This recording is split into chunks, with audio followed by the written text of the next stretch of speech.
नमस्कार। गायत्री ज्योतिष केंद्र में आप सभी लोगों का स्वागत है। आप लोगों के लिए हमेशा ही ज्योतिष शास्त्र की महत्वपूर्ण जानकारी समय समय पर हम प्रसारित करते रहते हैं। जन्म कुंडली विश्लेषण, जन्म कुंडली बनने वाले योग व उपाय भी जन्म कुंडली से संबंधित हम आप लोगों के लिए समय समय पर लेकर आते हैं। मूलभूत समस्याएं जो एक व्यक्ति विशेष से जुड़ी हुई रहती है, उनसे संबंधित उपाय भी हम आप लोगों के लिए लेकर आते हैं।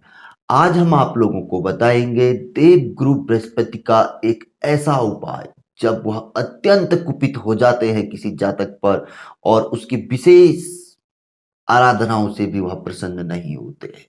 यहाँ तक कि व्रत उपवास, जो कि देवगुरु बृहस्पति को प्रसन्न करने का सबसे बड़ा और आसान माध्यम माना गया, उससे भी प्रसन्न नहीं होते हैं। और पुखराज, जो कि रत्नों का राजा कहा जाता है और देवगुरु बृहस्पति को अत्यंत प्रिय है, उसको धारण करने के पश्चात भी वह अपनी पीड़ा से व्यक्ति को मुक्त नहीं करते हैं।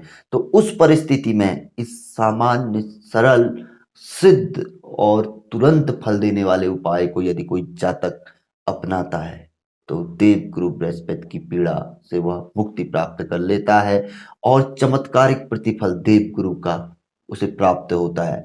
देवगुरु बृहस्पति के फल के बारे में ज्योतिष शास्त्र में कहा जाता है, वो महाभाग्यशाली लोग होते हैं जिन्हें इनका फल प्राप्त होता है, प्रसाद प्राप्त होता है।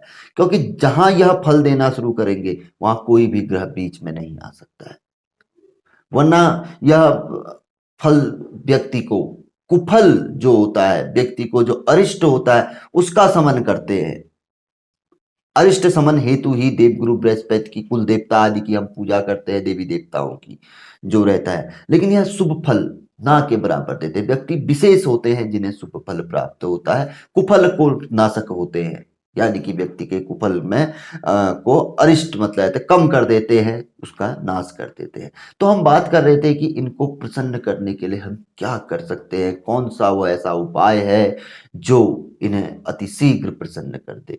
तो बताया गया है कि यदि जब देवगुरु बृहस्पति की पीड़ा व्यक्ति को हो रही हो तो उसे अपनी पूर्व दिशा की ओर एक केले का वृक्ष आदि नहीं लगाना चाहिए। यहां तक कि ईशान आग्नेय की ओर भी पूर्व से जो जुड़ी हुई दिशा है छोड़ देना चाहिए। केले का वृक्ष यदि किसी घर पे होता है, बहुत से लोग लगाए रहते हैं, तो उस दिशा को त्याग देना चाहिए और अधिक से अधिक संभवतः प्रयास करना चाहिए कि केले के वृक्ष को दक्षिण दिशा में, जहां पर को मंगल ग्रह का वास माना जाता है, जो कि गुरु को बल देते हैं, वहां पे लगाना चाहिए, जिससे कि गुरु को बल मिले और गुरु कुफल आदि में कमी करे। क्योंकि ऐसा अक्सर होता है कि लोग इस दिशा की ओर लगाते हैं। और दूसरी बड़ी बात जो कि यही इसी से जुड़ी है कि इस स्थान की ओर कोई हरियाली वाले वृक्ष आदि भी कम ही लगाएं, उनका स्थान भी दक्षिण की ओर करते हैं।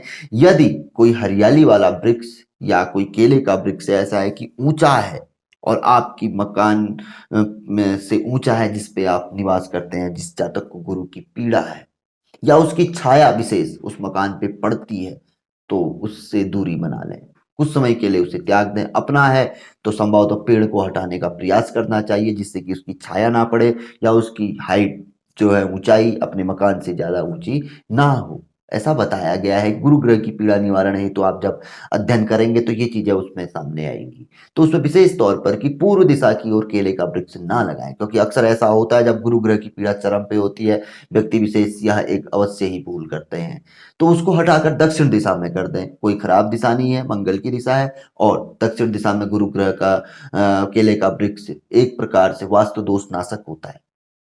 दक्षिण दिशा में गौ माता का वास करना, गौ माता को बांधना या मूर्ति स्थापित करना वास्तु दोष नाशक माना गया है।